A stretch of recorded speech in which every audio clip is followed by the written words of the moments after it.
প্রতি বছর 15ই আগস্ট স্বাধীনতা দিবস হিসেবে পালিত হয়। প্রায় 200 বছর ধরে ব্রিটিশদের শাসনের পর এই দিনে ভারত স্বাধীনতা লাভ করে।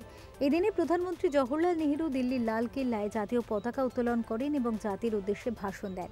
এই স্বাধীনতার জন্য লক্ষ লক্ষ ভারতীয় তাদের জীবন উৎসর্গ করেছিলেন।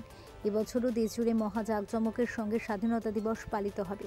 তার আগে মধ্যরাত্রে প্রাক স্বাধীনতা দিবস উদযাপনের সূচনা করলেন 34 নম্বর ওয়ার্ডের পুরমাতা অলকানন্দা দাস ও তৃণমূল কংগ্রেসের সাধারণ সম্পাদক অলোক দাস। পরিচালনায় 34 নম্বর ওয়ার্ড স্বাধীনতা দিবস উদযাপন কমিটি। প্রতি বছর স্বাধীনতা দিবস উপলক্ষে চলে বাজি প্রদর্শনী। প্রাক স্বাধীনতা দিবসে হয় বর্ণময় সাংস্কৃতিক অনুষ্ঠানও।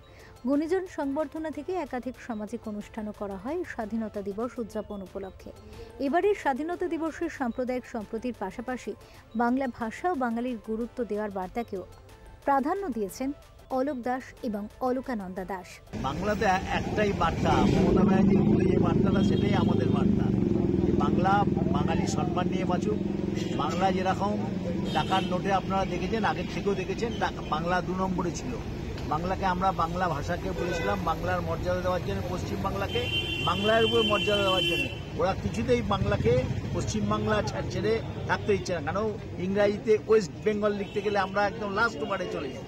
সুতরাং বাংলা লিখলে আমরা দ্বিতীয় পজিশনে আসে, টাকায় অসমের পরেই আমাদের স্থান।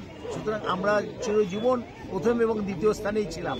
যে লড়াই, স্বাধীনতার লড়াই পাঞ্জাব এবং বাংলা সবাই অগ্রাধিকারে ছিল। সুতরাং সেইটা আমরা ফিরে চাইছি।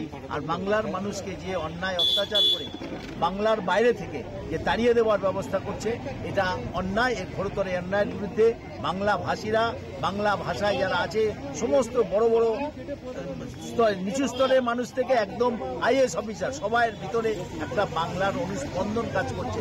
সেটাকে কাজে লাগিয়ে বাংলাকে আবার নিজের স্থানে ফিরিয়ে নিতে পারে। স্বাধীনতা দিবসের ৭৯তম স্বাধীনতা দিবস, সেই স্বাধীনতা দিবসকে আবার কাজে লাগিয়ে বাংলা আবার জগৎ সবার শ্রেষ্ঠ আসন লবে, এটাই আমাদের দাবি।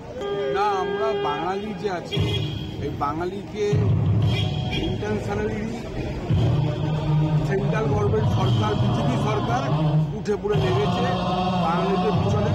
এটা বিজেপি সরকারই লেগেছে, অন্য কেউ লাগেনি। আমরা বাঙালি, আমরা কীভাবে প্রতিবাদ করতে হবে সেটা মমতা ব্যানার্জি জানে। আমরা সেভাবে রাস্তায় নেমে প্রতিবাদ করবো। মমতা ব্যানার্জি প্রতিবাদ করেছে, ঠিক আছে, প্রতিবাদ করেছে, ঠিক আছে। Bureau report, channel 10।